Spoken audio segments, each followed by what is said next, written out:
What's up, nerds? Doc Brass here. Coming back at you with another tutorial.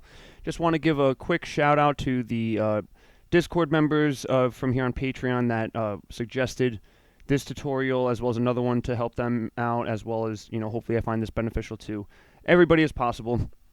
If anyone wants to hop in the Discord, message me on Patreon, hit me up on Instagram, and I will happily send you an invite if you are a Patreon member. It's a great way for us. I do bi-weekly group sessions, and we get nerdy in all kinds of different ways, right? So with that said, of course, as per the normal way that I do things, this is coming from my perspective. You can take in, like Bruce Lee, take in the information that I give, take what works for you, get rid of what doesn't, right?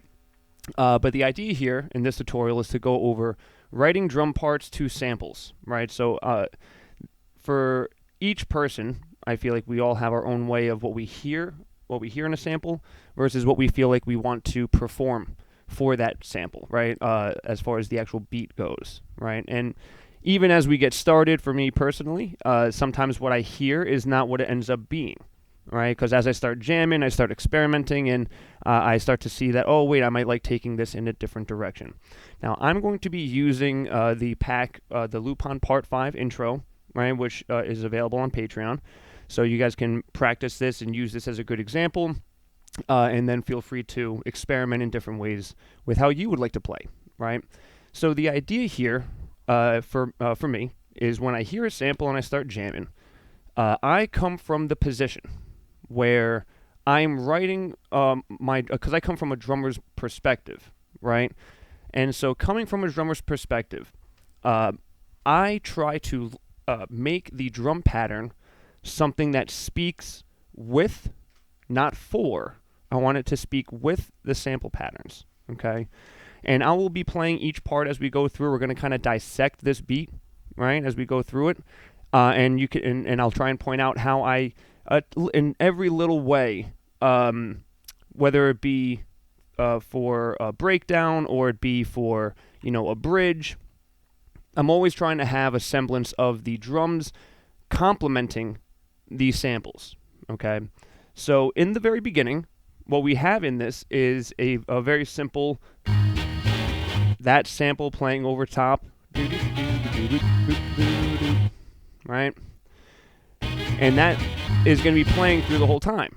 And now in the beginning of the song, I wanted to have it be, this is an intro to the song, right?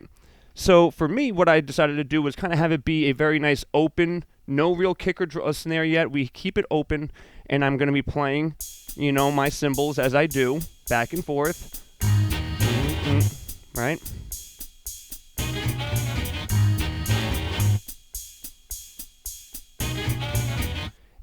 Now, that's not the part where I'm playing to the sample, right? What I wanted to do then was make it a little snappy. So I have my clap here, and you'll notice that the clap is actually complementing the rhythm of the melody. So it's more like a...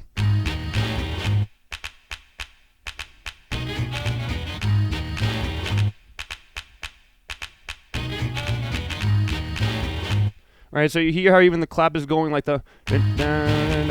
It's following that basic rhythm, the bum ba dum doom ba da ba da ba ba da bum ba dum ba da ba ba da ba da ba, right? So I'm having the clap kind of complementing that. And at the end of the measure, I put in a basic fill, which then brings it into me playing the beat along with that snap. So I'll play it because, obviously it's going to be difficult to play while holding the microphone, as you see. But I'm going to put down the microphone, jam it, and I'll jam it a little bit slower if I can in terms of just the percussion, and then we'll take it from there.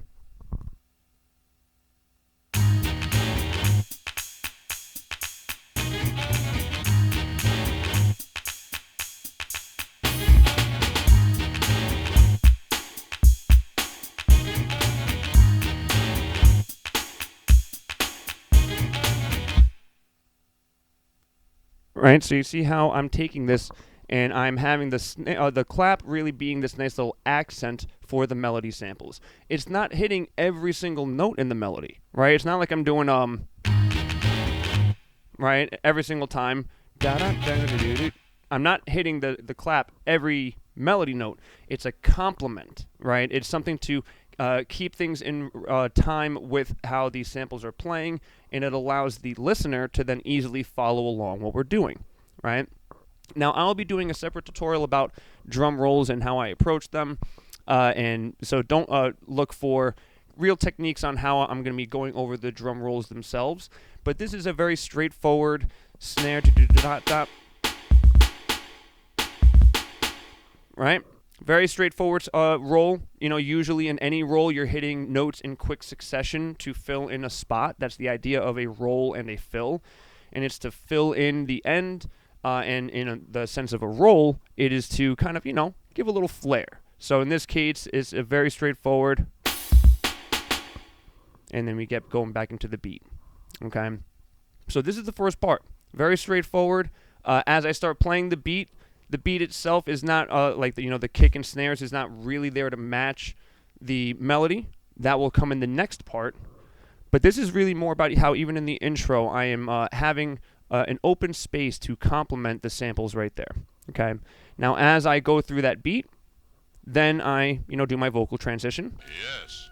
Aha. I switch to bank B, and then here we are in the second part of the song, right? And the main melody line is this. Okay, so boom, boom, boom, boom, boom, boom, boom. Now, as you can see, a lot of this is just very straightforward. 1, 2, 3, 4, 5, 6, 7, 8, like eighth notes kind of vibe, right? So we have a boom, boom, boom, boom, boom, boom, boom. 2, 3, 4, 5, 6.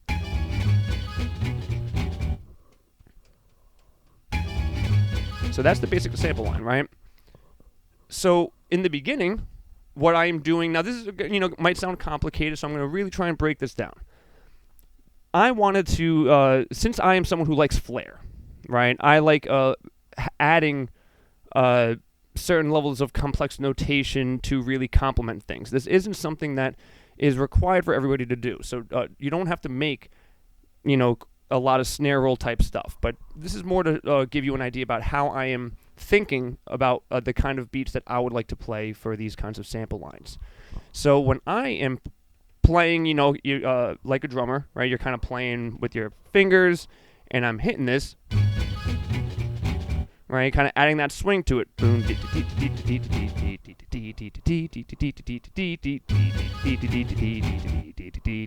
And I'm sorry for maybe what might be some rudimentary bad singing humming, but I'm trying to kind of scat the percussion sound here, right?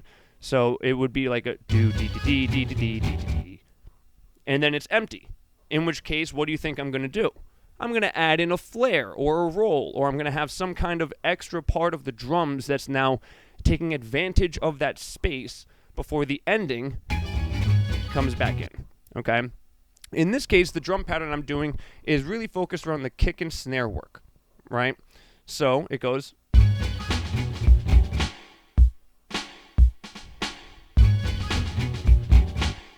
So you see how in here I'm doing boo dee dee ga dee doo doo clop, right? And I'm using a flam. That's a flam there at the end. Okay, where I'm hitting two notes kind of very close together simultaneously. So think about how that matches up with the melody sound. Overall, my beat, like my cymbals rather, are the same, right? This is the same. Keep going. And the focus here is what I'm doing with the kick and the snare, okay? So this is actually very straightforward, right? So nothing really complicated going on with my right hand, okay? What the notation of how I'm choosing to write to the melody is based off of me just trying to complement and accent it. So I'm not doing...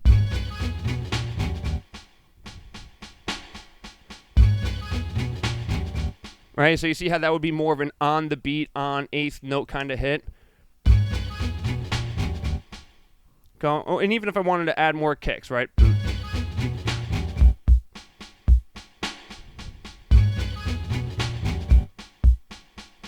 So it's a very monochromatic, very straightforward eighth note hit in that way. So I, of course, wanted to add a little complement, a little flair, and since I enjoy a very swingish style, what I'm doing now is bringing in the, right? So, boom.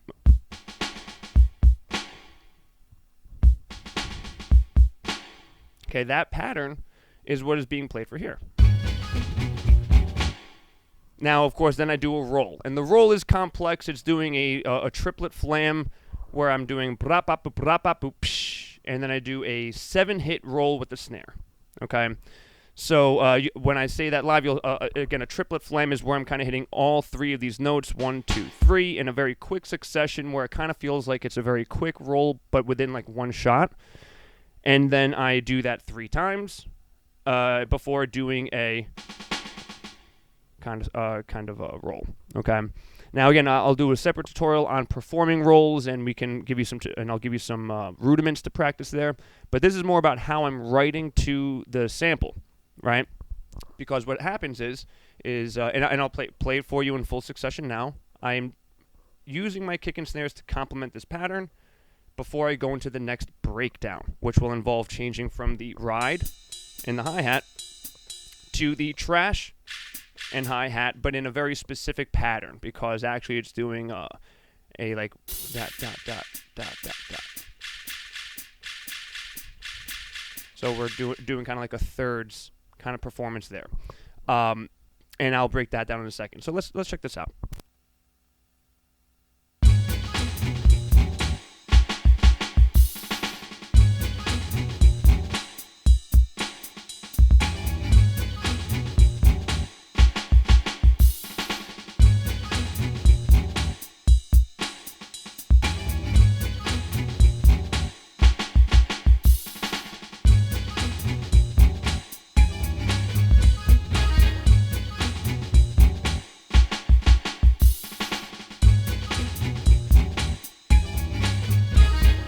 This can only be the work of Dr. B.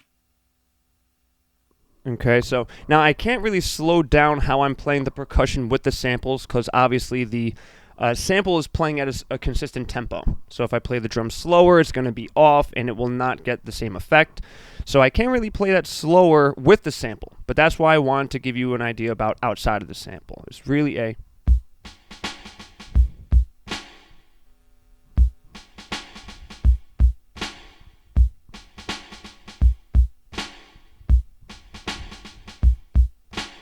So again, the difference between doing and, right, the big difference in flair and composition and what the approach you're trying to take. How did I come up with that? Well, I am since I come from a drummer's mindset, the same way that someone who's been playing guitar for a long time has an easier time thinking of sweeps or arpeggios and scales that they want to perform in the song. As someone who's been playing drums and doing finger drumming for a while now, there is a natural sense of what my skills allow me to think of, right? But to give a basic fundamental breakdown, what I am doing is, remember, this is a ghost note for the snare, right? So I'm really just thinking what kind of snare-esque pattern I want to play, right?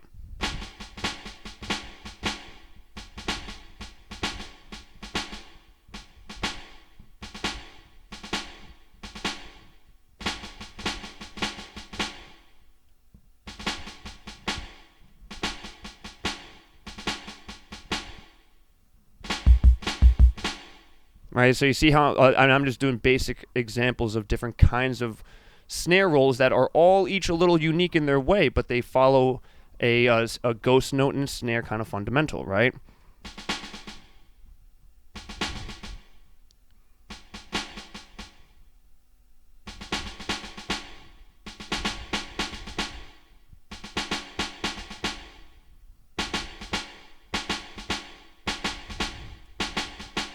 Right, so these are different kinds of snare rolls. How I chose to do this one, again, kind of comes down to the melody pattern. It's doing a very...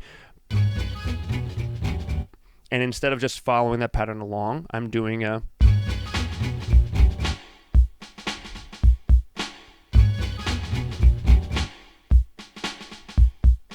Okay? So now after that breakdown, I then go a step farther, and I want to break that down into a... And again, a breakdown in music really involves an interpretation of lower tempo. So we have a higher tempo being perceived with a boom, bap, right? 1, 2, 3, 4, 1, 2, 3, 4. And what I change it into at the next breakdown is I then open the space. So instead of having like 1, 2, 3, 4, it's more of a boom, boop, bop, boop. So you see how the snare is falling on the 3, not the 2. So we're not doing a 1, 2, 3, 4. We're doing more of a 1, 2, 3, 4. And that gives a big interpretation of tempo, since most people perceive the snare like as kind of this, in-between marker kind of vibe. Where you place your kicks and your snares really can help perceive the tempo and breakdown, right? So when I go into the second part, I want to open it up, and you're going to see it follows the same mentality. I'm going to have my trash, in this case, and my kick now do more of an eighth note representation. So instead of having all the extra ghost notes and the extra like boot, da da dee doo doo blop, dee dee, right? All the extra little swing hits.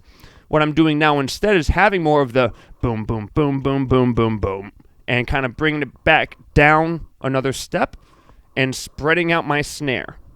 Okay, so watch how this happens. I'm going to go from the ghost note, right, pattern into the trash pattern. And then you'll see how I'm the perception of the tempo is being brought down. The sample hasn't changed, right? The only thing that's changed is how I'm playing it to the beat to complement the tempo I'm trying to do. So let's take a look.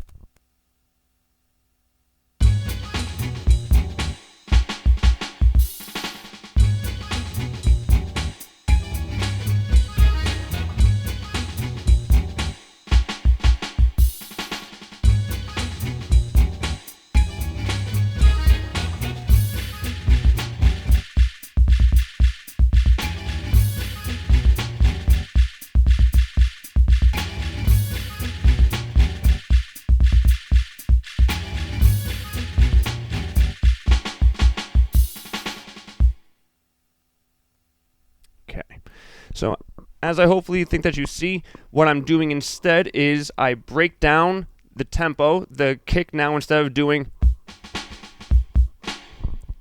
is doing boom, boom, let's see, boom, dee, dee, ka, dee, dee, boo, dee, right?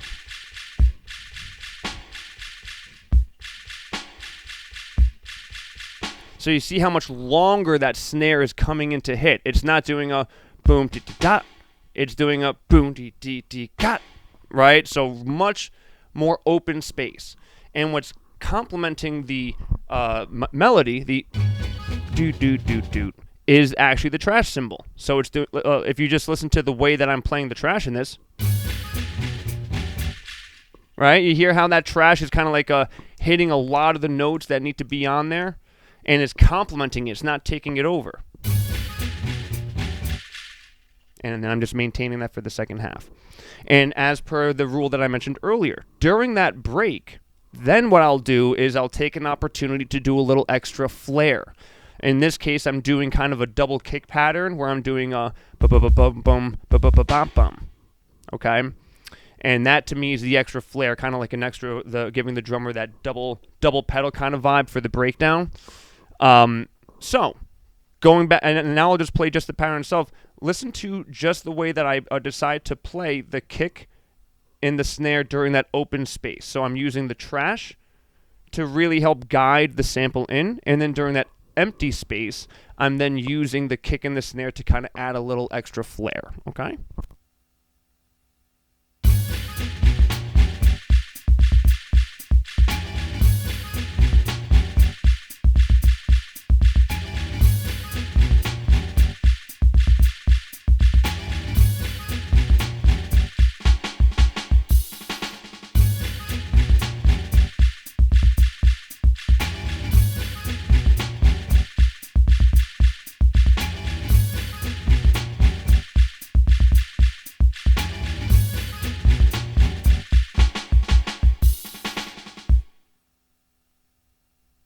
All right. So I hope that you guys get a real good sense of how that works. Now, I understand that what I'm performing might be considered a much more complex pattern. And while I did do a tutorial on kind of the layering of this beat, it is a very complex beat. But this is more about how I'm choosing to write and so that you guys can take examples and let your brains really just let your brain get imaginative, right? And go out there and think about how you might be able to complement your melodies and your parts with your drums, not just try and match them, right? You don't just want to match the melodies with the drums. You want to complement the melodies with your drums, right?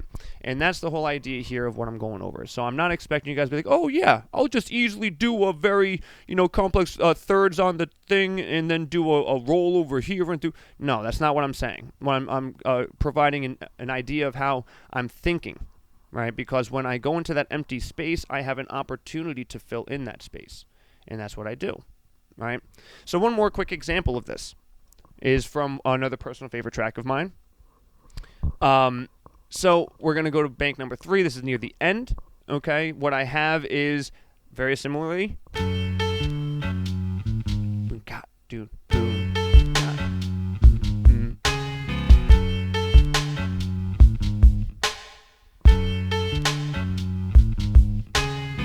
So that's the basic tempo and beat. Right now, obviously, that's not the beat that I'm going to play. What you're going to notice here is that I'm using the triangle as kind of this real open tempo keeper, and that's the thing that's really helping the beat really give the impact that it is. But what I'm doing here is I'm having the kick and snare really do a lot of the matching and complementing of that pattern. So the kick and snare is going to be like boom, boom, boom, da ba doom, boom, boom, ta, boom, boom, ta ba boom, boom, boom, boom, ta. Right? And so I'm using that kick to kind of do similarly how I did in the other song. Instead of just kicking right to the boom, boom, boom, boom, boom, boom kind of pattern, instead I'm using these little moments in between to dance around it, to move around it, and to complement it. Okay? So let's give a listen.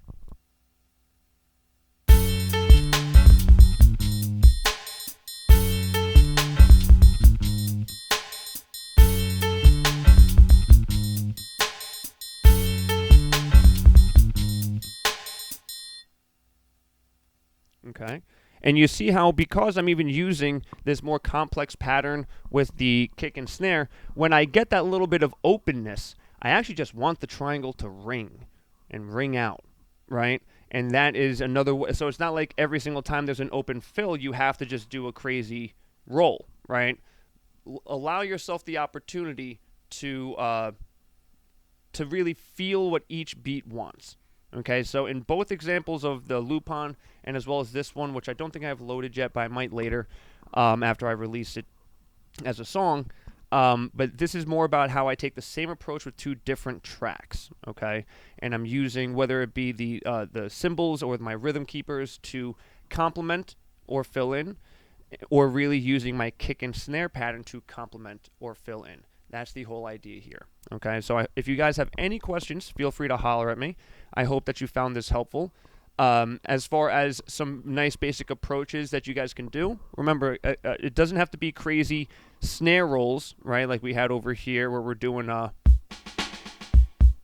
and then doing a whole snare roll inside that pattern. What you could just aim to do is just use your kick and snare and hi-hat as a way of composing that, right? Boom, boop, da, da, da, boop, bop, right? Is off beat. You're not doing an on beat with that pattern, right? You're not doing. So this would be like boom, da, da, da, boop, bop. Only a couple of those hits are going to be on the beat. So using certain patterns like that is a great way to work around the sample that might be on the beat. Okay. So using this combination of complementing and really composing is really how I take the approach for some of these tracks. So I hope you find this helpful. Again, sometimes I rant a little too long, so we're here at about 24 minutes. I'll stop it here. The next tutorial will be on actual rolls and some techniques for doing rolls. And in the meantime, if you have any questions about this tutorial, throw them down in the comments, DM me, join the Discord group, throw the questions up in there, and go express yourselves. Okay, so I appreciate all of you guys. Stay positive, stay humble, and most importantly, stay nerdy out there.